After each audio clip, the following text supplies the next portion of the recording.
Hello, everyone. Welcome to our webinar here today. We have Patient 360 and Tandem here on the call. My name is Megan Chapman. I am actually the Director of Marketing and Communications over at Medent. We are an EHR system and a partner of Patient 360, and we are very proud to be sponsoring today's event for everyone. I have known Amanda Lord from Patient 360 for quite a few years now. I'm going to start by introducing her to everyone. So, Amanda is the COO of Patient 360, which has been around for at least 14 years now. And again, she is a partner of Medent's.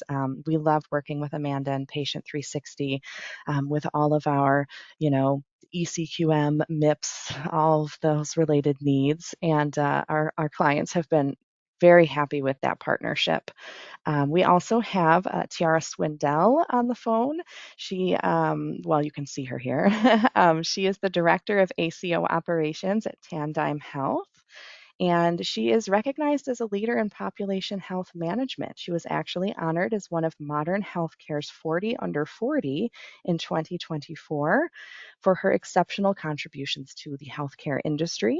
And under Tiara's leadership, Tandem has actually achieved many significant milestones, including the successful launch of 3 accountable care organizations in just 3 years, which is pretty incredible.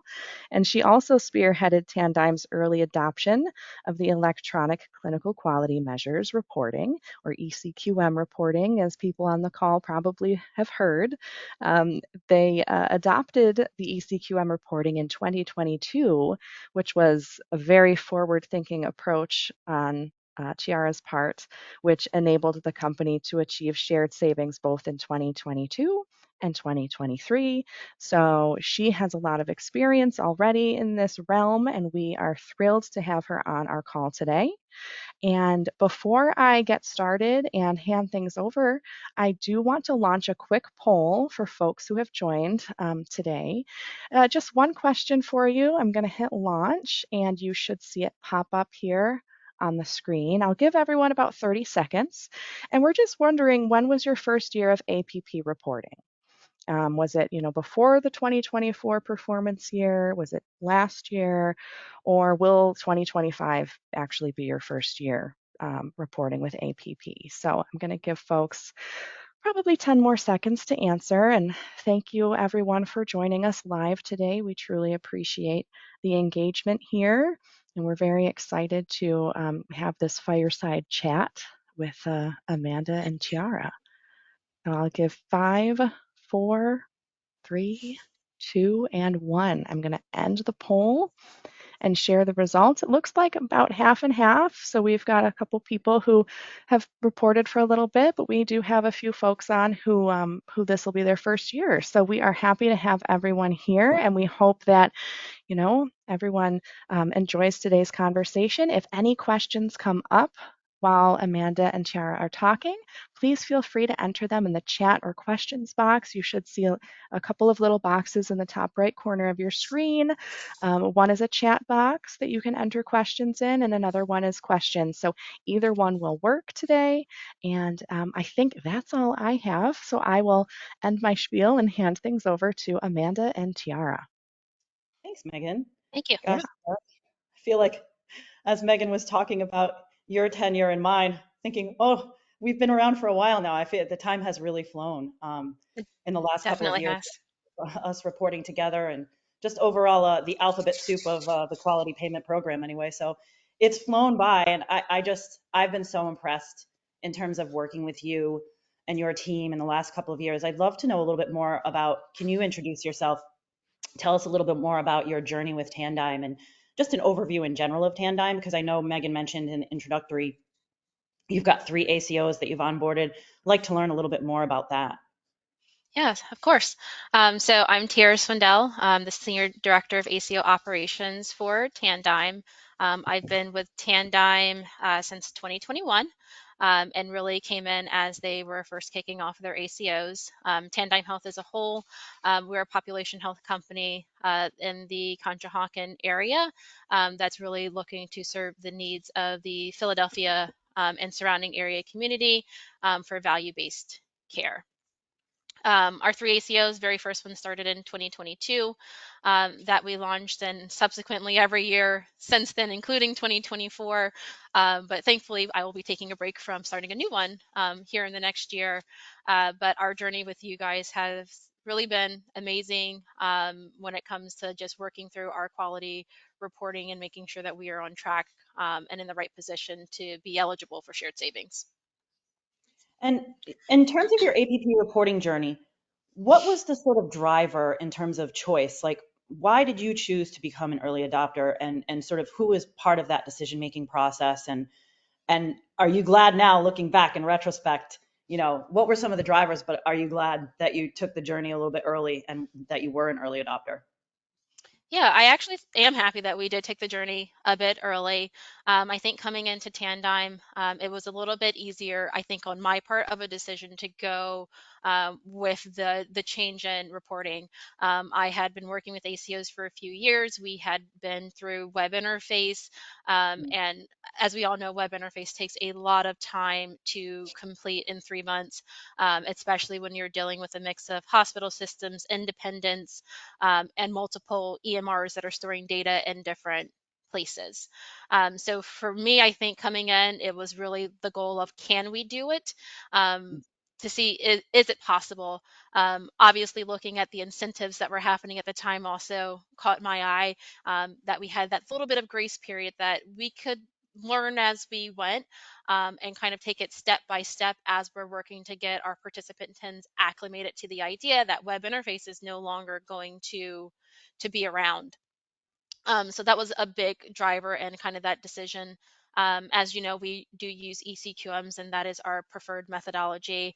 And I will say the decision for us there was the time and effort that it might take to change. I think we've been hearing from CMS that the only real reporting methodology that's going to stay around for some time to start off with is going to be eCQMs. We will make, that transition to the digital quality measures.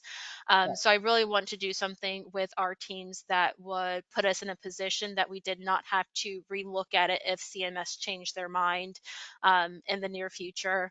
Our team on the ACO side specifically is very small. My team is 3 people, but I do have others throughout the Tandime organization that matrix in. So when we were making this decision, it was our legal team, the ACO operations team, our quality team, as well as our accurate coding team, because if we had gone the web interface route, that would be the team that would have been helping us. Got it. Yeah.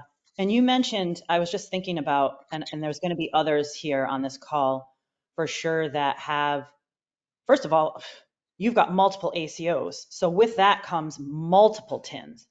And so I'd like to know a little bit more about the profile of each of those ACOs, and then how many participant TINs are in each ACO, and then what are some of the EHRs that these TINs are using? Because I know a lot of folks, while they really want to try to strive to get towards that 2015 certified EHR submission using eCQMs, what went into the strategy of thinking in terms of who were going to be your member participant TINs? Were you planning in advance to see which EHRs they were on, if those EHRs were 2015 cert?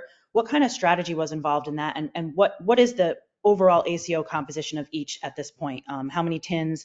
Are they all on cert EHR? Yep. So I think I'm going to take this in pieces, but let me know what I might miss.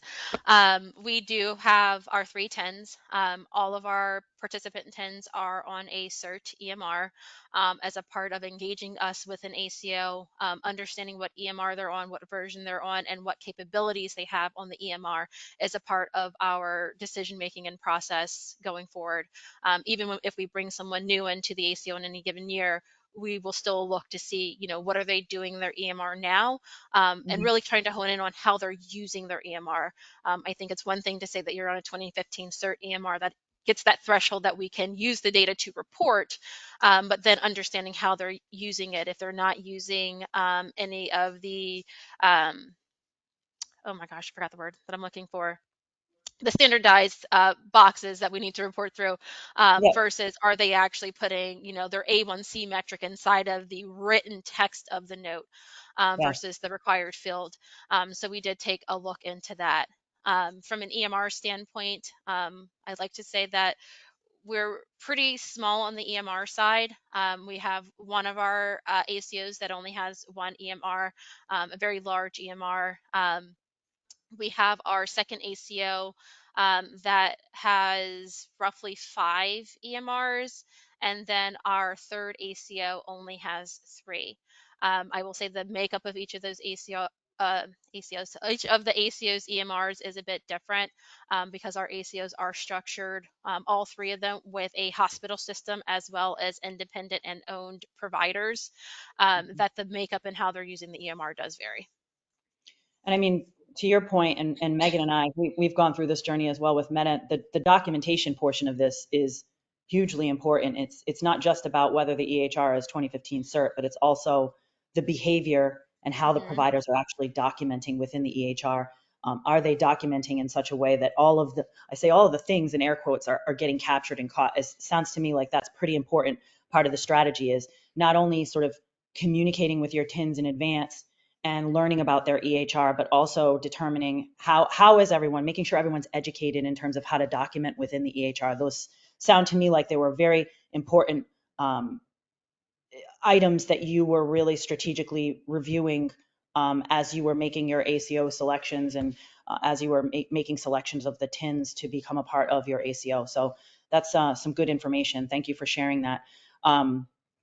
In terms of early adoption, I'm thinking about transforming and preparing your participant TINs, you know, aside from what I just said with education and how to actually utilize the EHR to appropriately document, how else did you prepare them in terms of the comfort zone of web interface reporting and that transition to APP? So did you have any seminars in advance? What was the outreach like? What strategies basically were you applying in the beginning of the project to ensure that success? Like, who were you reaching out to? How are you providing education? Yep. Um, it was very much multi-pronged. There was not a one size fit all across all of these ACOs. They each had a different experience level and a different way of using the EMR.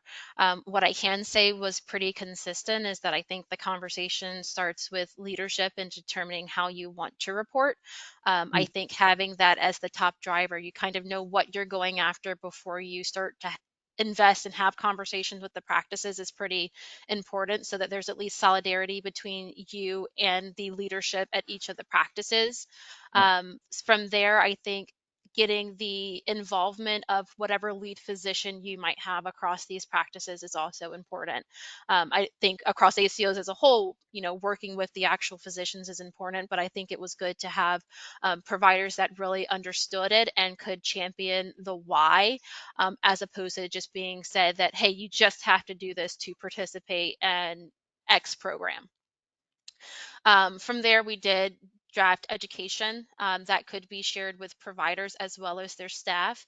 And our quality education, even outside of eCQMs, we do try to educate people where they are. So the knowledge that the providers need may not be the same knowledge that the staff needs. The providers were really looking to understand the measures where they should expect to see documentation. I think for the Mm-hmm. staff, it's more critical that if they're the ones receiving the information, they know where to put it in order for it to trigger, acceptance for the numerator or denominator criteria, depending on which measure we're talking about. But I think that education and the continuous feedback loop is and will continue to be very important with all of the quality work and changes that are going on. We have done conversations where we have actually looked into the EMR. If the practice, knows they met it, well, let's go dive in and figure out why. I think that probably has been the most invaluable on the practice side. I think it's one thing to tell them to do it, show them how to do it. I think it's another thing if you're actually, pulling up that performance, walking through it with them, and that's something that we really take some time to do with our ACOs in the first year. So that sounds like you've had a high level of engagement with each of the member TINs within the ACO, right? So we're Yeah. talking phone calls, webinars, seminars, training sessions, the whole nine, right? Now, I'm sure that's morphed over time Mhm. because once they're in and the sort of the engine is turning and things are, fully calibrated at that point. So that's a good journey to know that at the start of this, that you were really very highly engaged with your TINs on multiple levels, not just sending an email, but phone calls, engagement sessions, training sessions. So that's a great piece of information. Leading to that, what did, in terms of hours, time, and resources invested, what did that level of effort look like in that first year? So, because a lot of ACOs, they're asking, well, how many people do we need to actually do this training and to make it successful? What was the makeup of the ACO project? How many resources did you align with P360? What were their roles? Right? Because I think sometimes people might hear this and say, okay, first year, oof, okay, there's a lot of contact, but let's break it down into how many hours were put in, how many buckets of hours, and what was the level of effort that first year, and then maybe walk us through the journey of then what it looked like in the second year, in terms of hours. Yeah, I will say that our very first one, as you know, we started with you guys rather late. I want to say we started talking to you guys in July, and it was like well, when do you want to report? And I'm like, well, this year is when I want to report. Right So now. thankfully, you guys did not turn us down on that offer. And I really think we got up and running in the matter of about 60 days from the first time we got our first file. I will say, just thinking about like what our team had to do in that time frame in order to make it happen, um, from an hour standpoint, I would probably say, depending on the person, somewhere between 10 and 20 hours a week. But we each had a piece of the puzzle. We had someone that was tracking down, the file format with the practice side. Prior to our engagement with you guys, we had already started working on kind of that education piece. We had someone that needed to be dedicated to the providers. So I don't want that piece to go missed in this entire conversation, is that there has to be a point in time where you reconcile the providers and the data that you expect to see in the file. So we really tried to make sure that we provided you with the most accurate active list of providers that we had in that point in time, Mhm. so that it could help, the processing of the data to see, do we really have a complete set or is something missing? Yep. I think when we first did our very first upload, we also did a little bit of QA, whereas we looked at the quality dashboard sitting in the EMR compared to what we were seeing in Patient 360, so that we Yep. could net out some of the gaps and differences that might have been occurring. I think, those types of things and those nuances are probably what took the most time. I Yep. know that we asked you guys to get on a phone call with us to talk to one of the EMR vendors because we couldn't figure out why everything wasn't coming over in the field that we were expecting it to. So I think that those types of things are the things that you want to prepare for and make sure that you have a solid plan going into it. I think the draft layout that CMS put out, or QPP, I'll say, put out, for how to switch over into eCQMs or either even CQMs, is also a very good guide of where to start. Now I think it's a bit smoother, a bit easier. We have a process to send over an active provider list once a month. Our QA is not quite the same. We do obviously still do some QA once a quarter with you guys, but it's not the same as in those kind of first 60 days of implementation.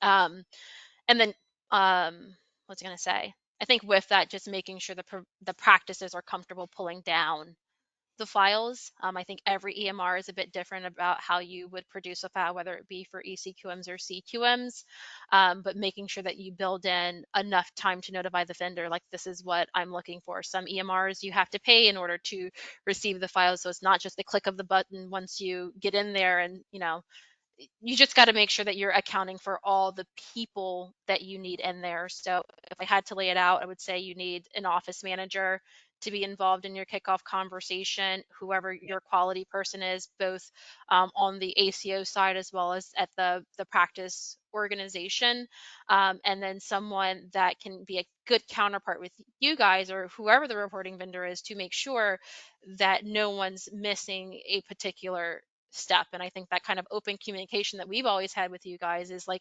hey, I'm seeing this. What might be getting us there? Or why might these provider files not be processing? Am I missing someone from my active provider list? And making sure we're closing the loop on each of those angles. And in terms of communication with the TINs, because I know this was a massive transition. I think over time we've also discovered we really are trying to educate all of our ACOs in early and often, communication with the TINs early and often. They're used to doing GPRO. So what are some of the differences between GPRO reporting that they were used to and APP reporting? And again, aside from outreach, is there any other tips or suggestions that you have with in terms of developing those relationships with TINs? Because we have noticed in some cases, there's ACOs that have direct lines of communication with every TIN and some that might not have direct lines of communication with all TINs. And so Mhm. I think just the initial education, what's the difference between the transition, GPRO to APP? What were the major differences that you saw, and how did you prepare the TINs, in this transition of, okay, this is what that reporting looked like, this is what this is going to look like, here's what we need to do. Yep. So in our first year, we do collect, or we had been collecting data for both web interface as well as our eCQM reporting. I Dual. think, yep, taking that set of data, looking at where you are from a performance standpoint with web interface, and then looking to see where you are with eCQMs was pretty critical in our conversation with the practices, right? If we understanding, web interface is a bit different. You're just looking at Medicare beneficiaries, where eCQMs, you're looking at the entire patient population. If we just dwindle down to this is their Medicare population only for our eCQM reporting, and this is what we got out of web interface, we could clearly see the differences. And I think from there, it was a conversation to say, we see exceptional performance. I'm going to call out depression screening. Um, Exceptional performance depression screening, where it looks like you're getting it done, but we have to go back in and we have to pull it out because you dictated it as a part of your note. You did not put it into the structured data fields. How Yep. can we do that? That measure probably was the hardest one to get everyone on board with. Yep. Most EMRs, you have a lab section for A1C. That's a bit easier for them to digest. You have a place to put vitals, so you have your BP. You don't necessarily have that same housing spot, if you will, for depression screening. Um, so I think that one was probably the biggest transition. I think from year one to year two, we saw the difference, but I think for that measure specifically, you have to give your providers and practices time to adapt. If you educate them today, you may not see a solid change for another 6 months ish, depending Yeah. on whether or not that patient comes in again. Um, so I There's a think lag. that the lag time, like you got to account for those things.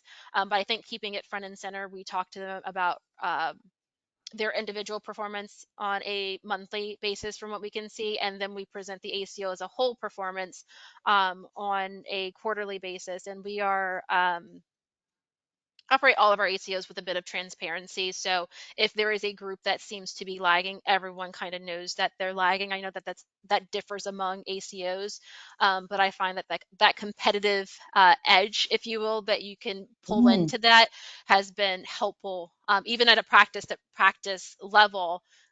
It helps for them to see, oh, well, this person over here looks like they're at 90% completion, and I'm lagging behind at 10. So I think it's, everyone has a bit of competitiveness in them. I think that's a really good point, because that actually leads into, I was going to say, there's ACOs that we have that express concern about the challenges about chasing the data from the TINs, right? Trying to get that Hmm. data. And how do you prepare and overcome that challenge? Well, what I'm hearing is create some healthy competition as well. That could be part of it. Right. Any other tips or ideas or thoughts in terms of, again, because we have such a mix. There's some ACOs like yourself that you're in constant contact with the TINs and you have been from an early phase. Others, I'm not sure, have that same level of contact. So creating healthy competition, I think scheduling regular meetings, anything else you can think of, um, to get these ACOs to engage more with their TINs early on. Um, I would say if they're not a group that would like normally like contacts the participant intends on a weekly, monthly basis, then maybe, hosting a webinar, or in lieu of a webinar, just having what's the word I'm looking for, where you all can kind of like come together, like a collaborative, A where you workshop, can yeah. bring a workshop where everybody can pop in, when they want, and just have yourself available for, an hour, maybe 2 hours for people to pop Like in with office their hours. questions. Yeah. because everybody may not have the same question. They may just want to sit and listen and ask you no question at all. But I think all the information that they can pull in from listening to a conversation will be just as helpful for engagement. The other thing that we do have is that we do have the file send that they need to prepare and get over to us. We do have that as a part of one of our requirements. And so we do kind of call out, like if we haven't gotten a file from X practice that we were supposed to, we do make it seen and known that, this is where we are and this is what you're putting in jeopardy from a shared savings standpoint when we do our financial modeling. Okay, so you do have that type of outreach. That's pretty important. Okay, Yeah. good to know. Um, in terms of, yeah, so the working sessions, they're kind of learning through osmosis, and then you have the outreach that you're doing, creating healthy competition. Those are some great tips. Thank you for those. In terms of data acquisition, so you leverage the eCQM. We talked about that.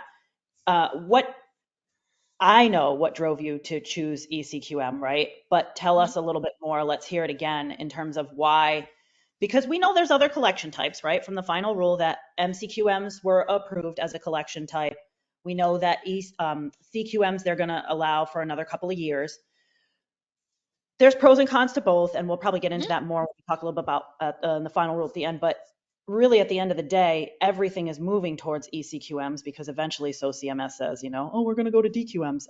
Yep. That's at least 5 years All out, right. but it's still where things are going. So, what was the push for you in terms of we really want to make sure that we're doing all eCQM reporting? And, in terms of were there any TINs that wanted to become a member of one of your ACOs and it was like, no, I'm sorry, we can't, this doesn't align with our strategic plan to work with all eCQMs. Yeah. So we have not turned anyone away, I'll say, based off of this for wanting to join the ACO, but we have had people transition to different EMRs where we thought for a second we may not have the file availability. And so I think that this is a bit of an investment choice that the ACO and leadership need to make around where do you want to invest your time. Um, because we are a small ACO operations team, even with people matrixing in to support us through quality and coding and all of those departments, still looked at the time and the ROI that we would have if we went a different route. Um, Medicare CQMs, it came after our first reporting year. We did look into it when it came up last year, and we were like, Mhm. ooh, don't think we want to go this route. Weren't really sure if the EMRs would be prepared for a Medicare CQM and not have us in a position where we needed to send over to you guys multiple files where not only it requires some tracking on our part, but also requires quite a bit of work on the practice front too to Yeah. track, multiple ways to send a file over. Um, for just CQMs in general, I think we did conversate with you guys about CQMs for one of our entities. And then we've still landed so far with trying to work through eCQMs with them with CQMs as our backup. Again, we're looking at the longevity of the reporting type and making our decision. Now, that does not mean that if we have in one of our newer ACOs the ability not to do eCQMs, that we won't do CQMs, but it will be a continuous process to get to the point that we are at the eCQM route prior to the introduction of DQMs. And I know 5 years may not be where DQMs really land, but the tickler in our mind is we know it's supposed to hit here.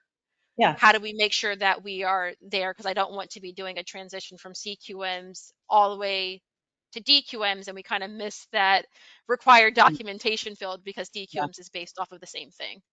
And there's incentive anyway to use the eCQMs. And I mean, we'll talk about that in a couple minutes too, but it's the new, what is it, complex organizational adjustment where for 2025, you'll get an extra bonus point for all Yep. the eCQMs that are submitted. So, I mean, better the carrot than the stick, right? I mean, occasionally CMS provides incentives rather than penalties. So we'll take the win on that, right? Yeah, and um, that is, I would say the other thing is the benchmarks. So as people are making their decisions, I would encourage them to look at the benchmarks oh, that yeah.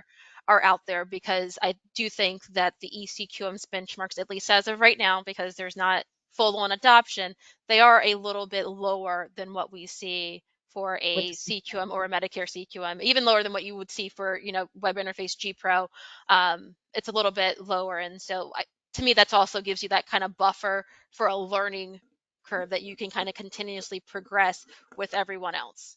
Yeah, and it's not topped out because as we all know, I mean, the CQM collection types are pretty much topped out on all three of those Hmm. measures.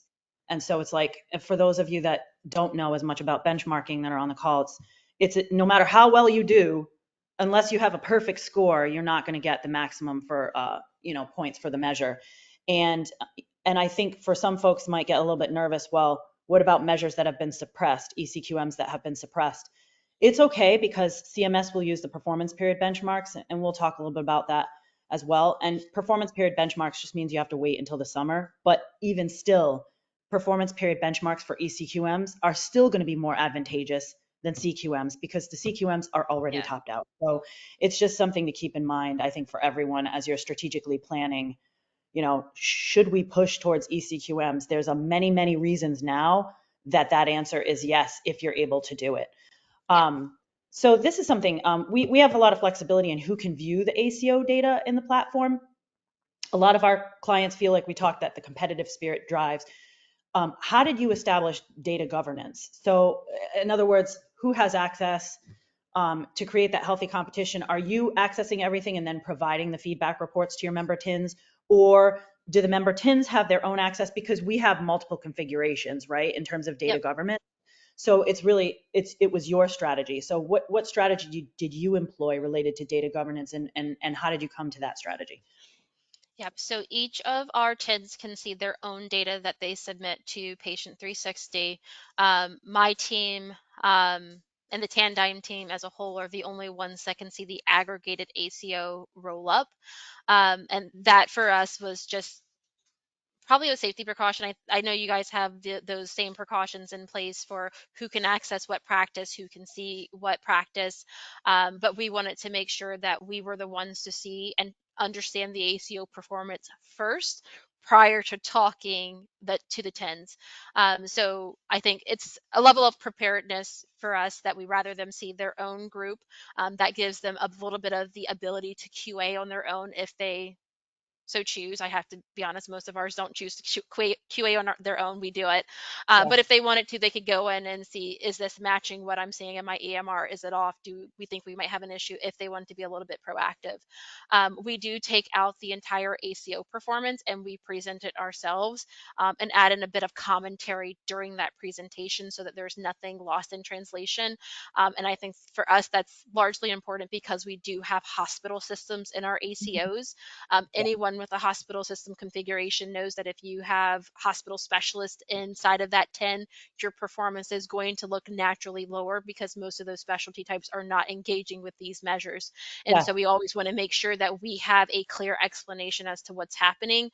And then through the resources that you guys have in there, we can actually partition out now for one of our hospital systems, this group of providers are our PCP group and this group is our specialty group so that we can do that delineation and have that explanation ready for them. And have you noticed, I mean, speaking of that, right, because we do have, again, multiple ACOs that have tons of TINs, and some of them are specialty TINs. We've got, a derm or derm specialty. They're not doing depression screening, right? And so do you find in terms of how your ACO is comprised that some of these organizations that might have more of the specialties, is that, do you find now that all is said and done after doing this for a few years, like are they pulling down the score a lot in terms of performance, or because it doesn't represent a huge chunk of the ACO, you haven't really noticed it dragging down the performance in any way? Yeah, I would say based off of how our ACOs are structured, we see drag down, but not as much as I initially expected. And I Okay. think that that has to do with how our participants in each of the ACOs interact with each other. They are a part of other value-based programs, so leakage is something that we pay attention to. So we find that those that are in the ACO, those patients that might be seeing a specialty provider are also most likely seeing some type of primary care provider within the same Yep. ACO. Obviously, there are tons of instances where that does not happen, but we don't think that they are so detrimentally pulling down our score that we need to remove them from the ACO. We are actually trying to kind of follow in suit with kind of CMS's 2030 goals to have all patients a part of an ACO, trying to work with our specialty providers to see what value they could bring in, and making sure that we're being advocates for them with CMS around what quality measures come in play for ACOs going forward. And that's, something to bear in mind for folks is that it, our platform is also doing all the deduping and the patient matching. So a lot of times, but towards the end of the year is when you'll start to see those patients that might have been seen by a specialist. Our system is then aligning them, matching the patient and saying, okay, hang on a second.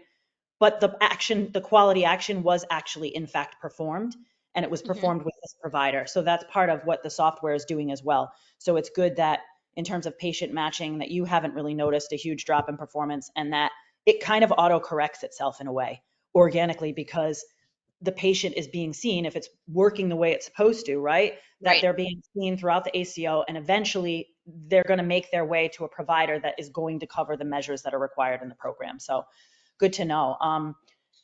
Any gotchas that you think, like, as you reflect on the journey over time, had I known this, or I wish I knew that, anything that you can think of, pointers, tips, or gotchas for ACOs at this point, now that you've been far along on the journey?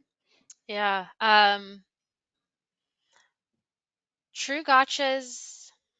I would probably say the provider data one, just making sure we're keeping track of who's active versus who's not. Because I think when we went in to do our very first QA and we were trying to figure out what was going on, some of it happened to be around the providers, that we hadn't actually updated our provider list with you guys. And so their data wasn't necessarily getting processed. And I think that would be true for most any vendor. So I think really making sure that you have a process in to reconcile who's actually active within your 10 and that you're looking at that on a regular basis is very important. I have to say, when we did it the first time and we did it all at the end of the year, it is very overwhelming to take all that on at the end of the year. So we now do that on a monthly basis. um, I would say maybe another gotcha throughout this entire process, is how much work it actually takes to try and dedupe a patient. I think coming into this effort, we knew we wanted a vendor to do it for us.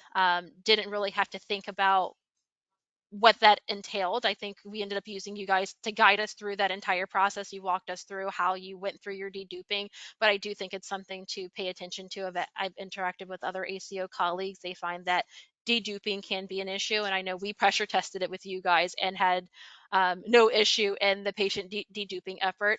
But I think that that piece that we often say, "Up, CMS says to dedupe," I think maybe I can do it on my own. I would caution I don't people know to how maybe people. to Oh, rethink, like, trying to do that or use all the tools on their own, unless they have a very, very robust IT and analytics yeah, team that can do that with them.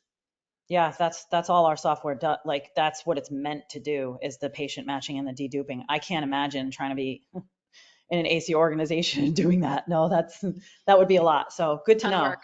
Yeah, indeed. Well, we're going to get close to talking about a couple of the changes with the 2025 final rule, but before we do that, um, can you talk a little bit more about shared savings and outcomes to maybe inspire some of the viewers about, what does the light at the end of the tunnel look like in terms of shared savings, and just overall the program structure in terms of the ranking, what your expectations were with your ranking initially and where you are now, and just overall shared savings.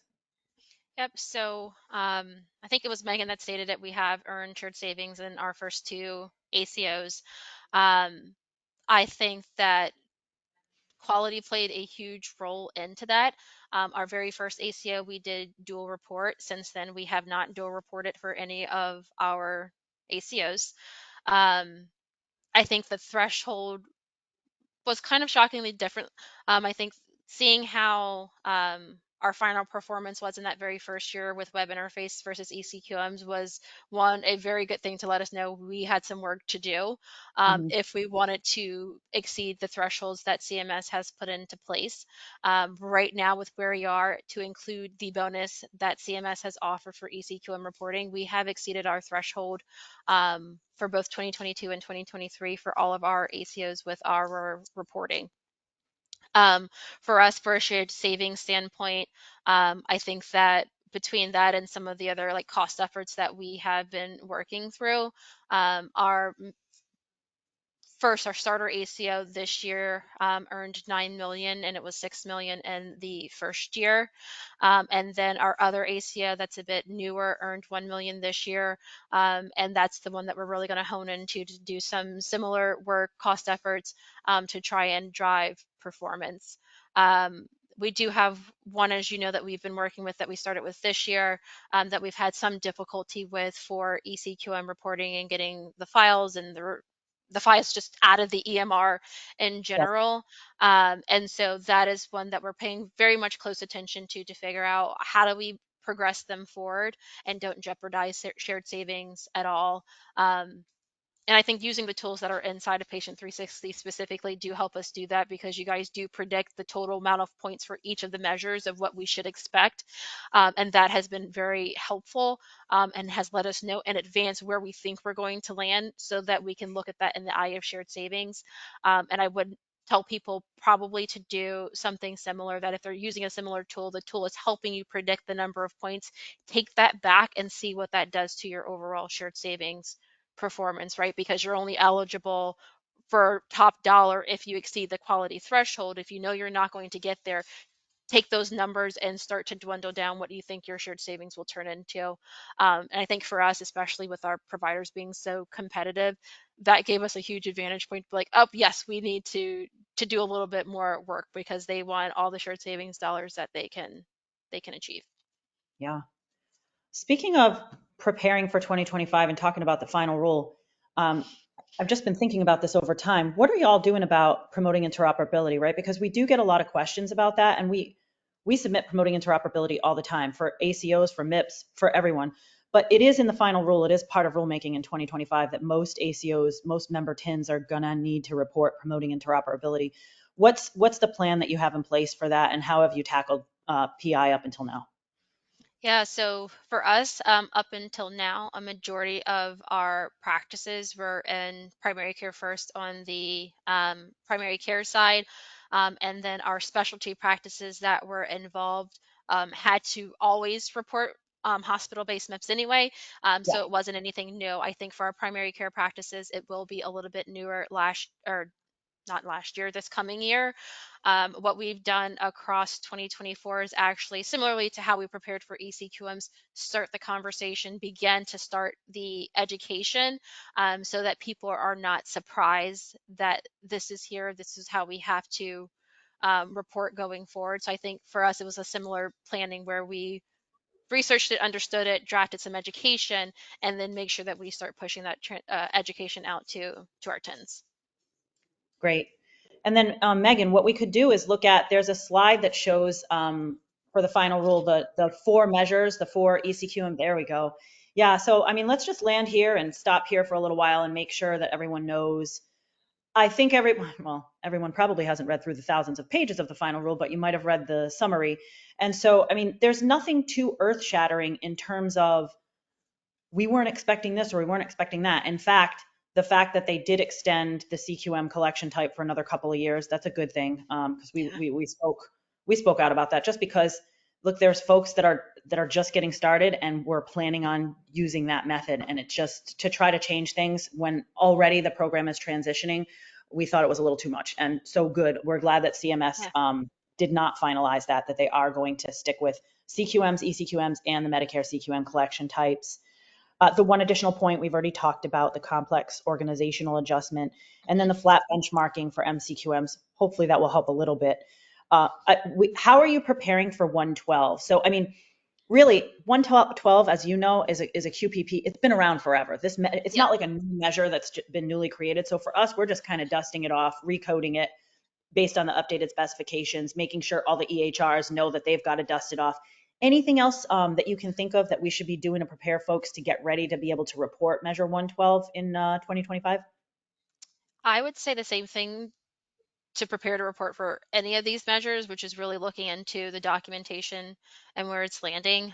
We found that we had quite a few screenings in our scanned documents, which aren't attracting to any particular field. So we're doing kind of similar looks, and we will continue to do that with any new measure that they pop out. Is where's the documentation? How are we actually looking at this measure? And Yep. where is performance? And they all have, just so everyone knows, each measure has the available 3 collection types. So I think whilst your ACOs did not necessarily use a combination, Hmm. per measure you can. I think for some folks, like we've seen 1 and 236 come over to us as all eCQMs, but sometimes 134, there's Yep. issues with documentation or whatnot, so we end up having to receive CQM collection type for that. So that's another option for folks, I think, if you're wondering, am I married to one particular collection type?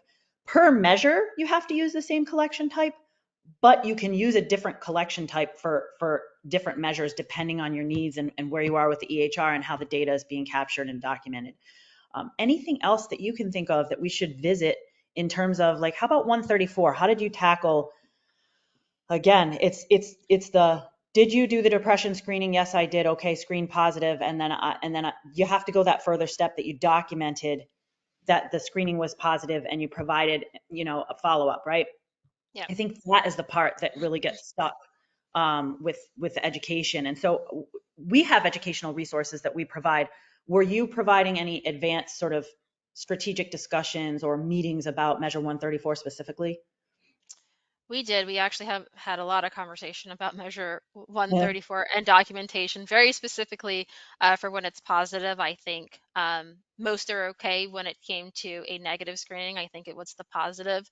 Yep. We actually had to have a lot of templates reformatted across the EMRs for our practices, and even had for that particular measure to talk to one of our vendors, which again, you guys did that conversation with us where their interpretation of what's positive and what would count as follow-up for a positive screening was completely different.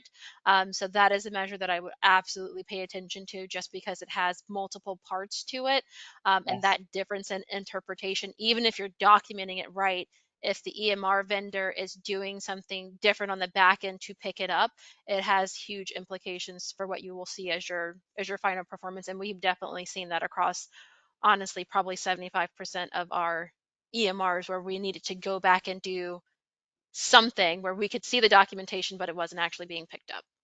Yep. And we work shoulder to shoulder with practices on that and with the ACO on that, like, okay, here's what we have received.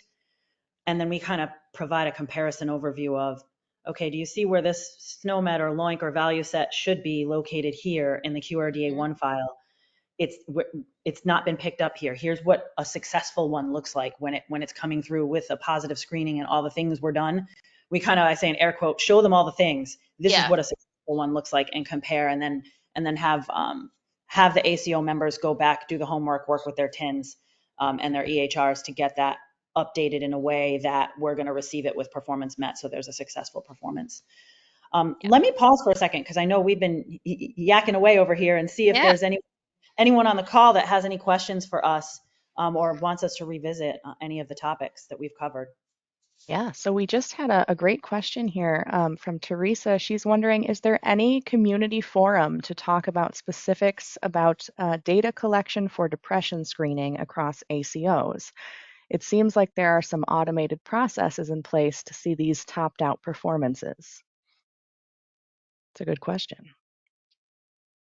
Tiara, do you know of, are you part of any kind of community forum that, discusses these things? Or Yeah. seems like So there may be interest in something if there isn't, right? probably a lot of interest. We participate with NACOs, and we do participate in their quality forums and conversations around the measures and measure specs. Um, Outsides of that, I'm not aware of any particular forum that's really diving into the weeds on the depression screening measure, or any of the measures. What we do as part of our strategy is that we create a community of communities, if you will. So every time we get introduced to a new ACO participant, we're keeping their information, and we are just coming together on our own to have some conversation around what we're seeing with these measures, and then pushing those questions back out, if we have any, back out to either QPP. You can also send them to the MSSP help desk, but particularly we will send them back into QPP. I'm like, hey, this is the question that we're coming up against across all. What are your thoughts? And we're holding on to that documentation. And I could not say it more, to always hold on to the documentation and responses you receive from CMS. Yeah, and we can also consider moving into 2025, just getting together, maybe having another session similar to this one, but it's just specifically for a particular measure, right? And we can gauge the interest on that. Like, oh, we're going to have a workshop, an interactive workshop on Measure 134 and documentation, and we can share all of the resources that we have on documentation for Measure 134, and maybe you can share some of your resources, and then we just interact that way and engage that way with some of the member ACOs that want to attend that. That's something that we can definitely consider doing, in the first or second quarter of 2025 to help folks with Measure 134 or other measure questions, right? Specifically. Yeah. And you know what, I do want to throw out there, I'm sure that there are folks here that are using a different EHR other than MedEnt, but I just want to say that, we at MedEnt like to sometimes host some of these kind of forum events with Amanda from Patient 360. If you're not speaking with your EHR about these things, it's important, and hopefully your system is responding. We know from an EHR perspective how important that documentation is, and the interoperability and getting that integration, so that when you are completing these screenings, it's going to Patient 360, and you can feel confident in that. So, if there's ever any concerns about these things, or a need to have a forum like that, reach out to your EHR too. See if they're willing to do something about it, because, like I said, we at MedEnt like to have these smaller sessions.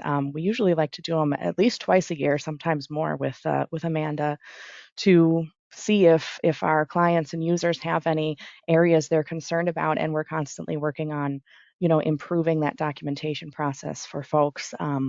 So I just wanted to throw that out there as well. Yeah, and we have training tools in our ACO Resources Learning Center that, suggested if you're opening a ticket, for example, with Epic, right? Because we've now, over time, there are patterns of strange things that we see happening with certain EHRs. Like Epic has this whole password protection thing where they password protect every single file within a file within a file, and it's embedded. So we have language that we provide in our resource center of, if you're opening a ticket with Epic about this issue, ask about this, right? And then we have suggested, but if they're not going to tackle that issue, here's a suggested script that you can use to manage this Yeah. password, right? And like other various patterns that we've discovered with certain EHRs that keep coming up over and over again. So then we provide sort of suggested language of, if you're opening a ticket, please open a ticket and ask this specifically. Because the more that we determine and discover these kind of patterns, the more folks are opening tickets with the same EHRs. That also helps. It helps in being a catalyst for change over time. I mean, EHRs aren't just going to, I'll do this, whatever you say, okay. But the more we have tickets about the same topic, that helps in terms of being a catalyst or being an impetus for a change for certain things that might not be structured in the way that they need to be, so that a human being can actually use it Yeah. impactfully and meaningfully. Yes, it helps to prioritize the programming. I can tell you that from an EHR perspective, it certainly helps to bump that up on the priority list. Are there any other questions or comments coming through? I'm not seeing anything else, but I do want to just take a moment to thank everyone who has joined the call today. Um, hopefully people learned something. I certainly did. I love listening to these fireside chats, and I think you both did a fantastic job. So it was a pleasure to sponsor this. And yeah, if we have any other questions or comments, feel free to type them in. Otherwise, I can let folks go a little bit early. Amanda, Tiara, I don't know if you have anything else you'd like to say before we wrap things up. Just a thanks for joining, and thanks for your time today, Tiara. It's really important that we hear directly from folks that have been entrenched in this program, and really impressive how far you've come. And and your journey along this path. I just can't believe how much time we were just talking about that at the beginning of the session. I'm like, where did the time go? How is it? How are we getting into 2025 right now? So I really know. appreciate your time, and I'm sure we'll be meeting again soon, Yeah. and having more Well, of these chats. thank you guys Yeah, for inviting me and letting me join. It's been great to talk and kind of share some of the insights and our learnings around this process. great. And Amanda, is there, an email address or anything that folks can use if they have any questions, if they want, to follow up, if folks are interested at all in receiving a handout? I Oh, believe sure. They can the contact. email is Yep, John at patient360.com. okay, great. So John, John at Nice and easy. patient360.com. Yep. So yeah, if you'd like a copy of today's handout, feel free to reach out to John. Yeah, thanks again, everyone, for joining, and I hope everyone has a great rest of their day. Thanks, Yeah. everyone. See Bye. you Take soon. care.